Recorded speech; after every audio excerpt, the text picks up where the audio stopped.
El retrato oval de Edgar Allan Poe. El castillo en el cual mi criado había decidido penetrar, aun cuando fuese por la fuerza, antes que permitirme, hallándome gravemente herido, pasar una noche al raso, era uno de esos grandes edificios mezcla de la melancolía y grandeza, que durante tanto tiempo han erguido su ceñuda frente por entre los Apeninos, no tanto en la realidad como en la fantasía de Mr. Radcliffe. Según todas las apariencias, había sido temporalmente abandonado, y en fecha muy reciente, por su dueño. Nos instalamos en una de las habitaciones más reducidas y menos suntuosas arregladas.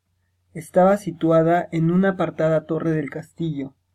Su decorado era rico, pero ajado y viejo.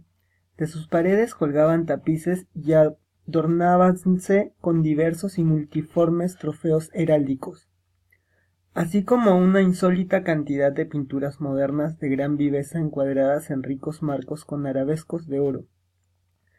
Tal vez a causa de mi debilidad febril incipiente en ese instante, sentí un vivo interés por estos cuadros que estaban colgados no sólo de las superficies principales de las paredes, sino también de los numerosos rincones que la extraña arquitectura del castillo hacía necesarios.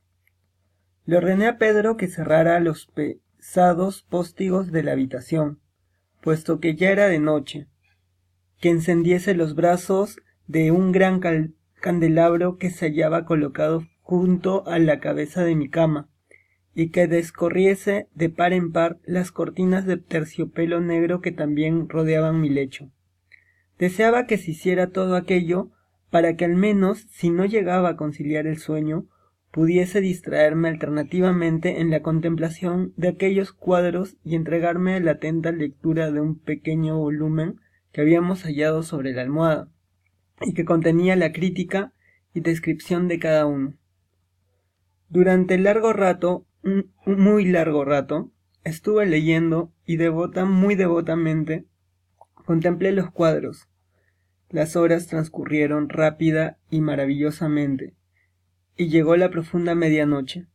Me desagradaba la posición del candelabro, y extendiendo la mano dificultosamente, con objeto de no despertar a mi criado adormecido, lo coloqué de medio que sus rayos incidiesen plenamente sobre el libro. Pero este cambio produjo un efecto completamente inesperado. Los resplandores de las numerosas bujías, porque había muchas, se proyectaron entonces en un nicho de la habitación que hasta ese momento había sido dejado en sombras por una de las columnas de la cama. Distinguí vivamente iluminado un cuadro que hasta ese momento me había pasado inadvertido. Era el retrato de una niña que apenas si empezaba a ser mujer. Dirigí una rápida ojeada a aquella pintura y cerré los ojos. ¿Por qué?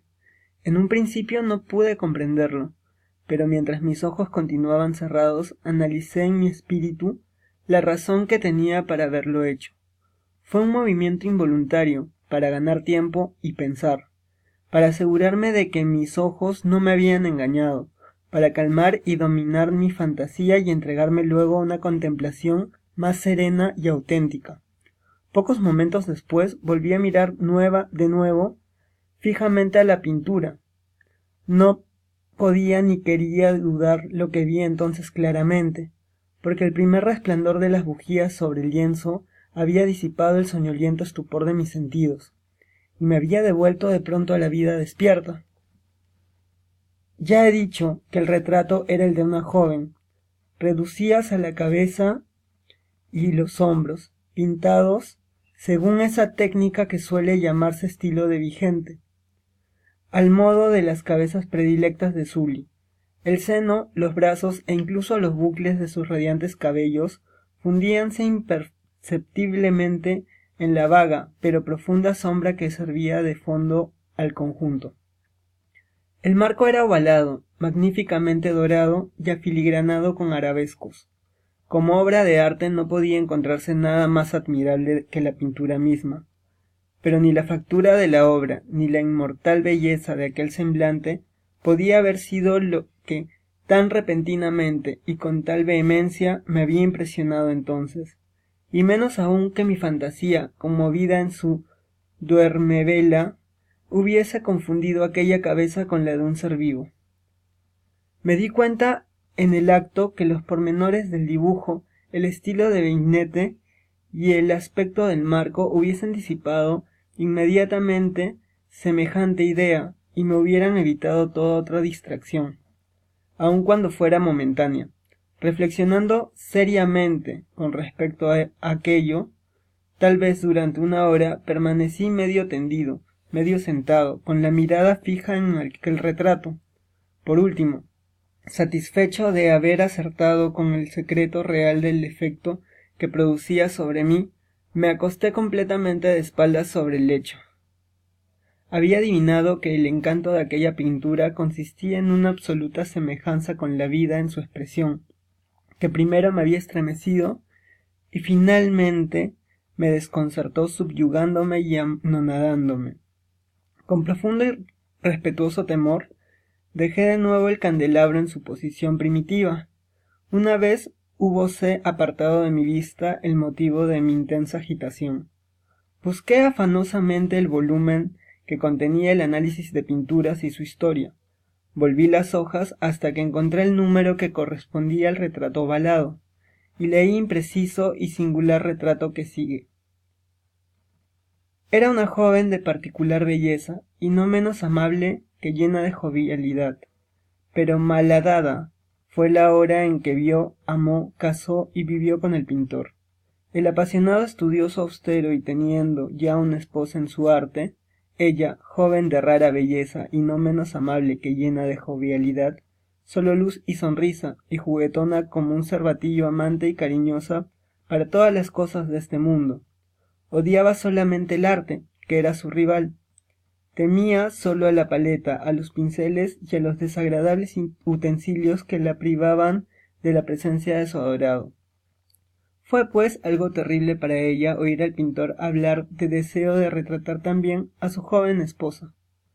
Pero ésta era humilde y obediente, y dócilmente posó sentada durante largas semanas en la sombría y alta habitación de la torre, donde filtrábase la luz sobre el lienzo solo desde arriba, pero el pintor ponía toda su afición en la obra, que adelantaba de hora en hora y de día en día, y era él un hombre apasionado, vehementemente caprichoso, que perdíase siempre en las fantasías, tanto que no quería ver cómo aquella luz que vertíase tan tristemente en aquella torre solitaria marchitaba visiblemente a los ojos de todo el mundo, excepcionalmente a los suyos, la salud y el alma de su mujer. Y sin embargo, ella no cesaba de sonreírle, sin lamentarse nunca porque veía que el pintor, que tenía un gran prestigio, experimentaba un ferviente y abrasador gozo en su tarea. Afanábase día y noche en pintar a la que tanto lo amaba, pero que a diario desalentábase más y enflaquecía. Y en verdad quienes contemplaban el retrato hablaban en voz queda de su semejanza, como de una prodigiosa maravilla y como una prueba no sólo del talento del pintor, sino de su profundo amor por aquella a quien pintaba de forma tan excelsa.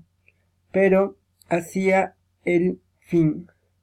Cuando acercábase más la obra a su término, no se dejó a nadie visitar la torre, porque el pintor había enloquecido en el ardor de su tarea, y rara vez apartaba sus ojos del lienzo, ni tan siquiera para mirar el rostro de su mujer, y no quería ver que los colores que dejaba en el lienzo los arrancaba de las mejillas de la que hallaba sentada frente a él.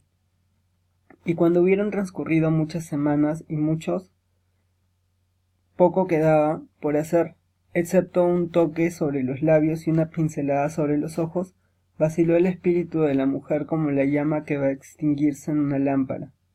Y el toque fue dado, y fue dada también la pincelada, y por un instante quedóse estático el pintor ante la obra que acababa de realizar. Mas un momento después, cuando todavía lo contemplaba, se estremeció de horror y palideció y quedóse despavorido. Esto es realmente la vida misma, gritó. Pero al volver los ojos de pronto para contemplar a su amada, ésta había muerto.